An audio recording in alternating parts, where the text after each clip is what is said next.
hana trip Nabi Muhammad dakwah selama 20 tahun.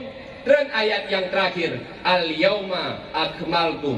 Wadi dan ayatnya bandum sahabat bergembira. Cuma tiro sahabat yang hanya bergembira, yaitu Abu Bakar. Abu Bakar nuwa rumuh nikli neroi mata, sehingga mendengar di sahabat yang lain ditanya, Abu Bakar pakai nikli, nepegah Abu Bakar.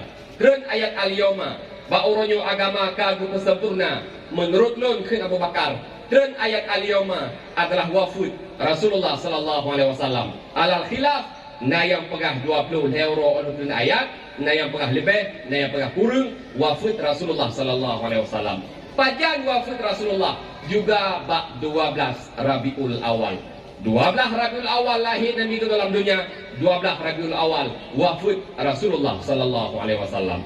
Maka sebagai kesimpulan lagi, kewajiban terhadap kitanya yaitu payah taturi Nabi Muhammad. Pakan payah taturi Nabi Muhammad karena tengok kita mengelam kubur.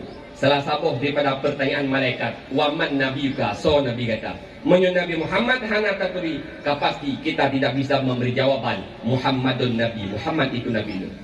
Yang kemudian sifat Nabi Muhammad yang hanya baru lain karena Nabi Muhammad juga manusia, namun kan lagi manusia biasa. Nabi Muhammad dan Nabi mukjizat oleh Allah Subhanahu wa taala dengan mukjizatnya yaitu bertakluk para kafir, untuk bertakluk musuh-musuh, untuk tamang dalam agama.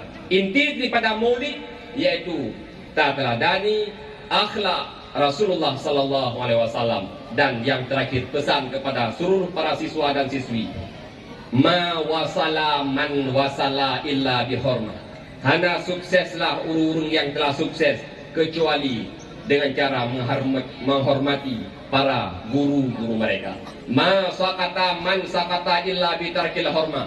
Dan tidak gagal orang-orang yang telah gagal kecuali kegagalan mereka karena mereka tidak menghargai para guru-guru mereka.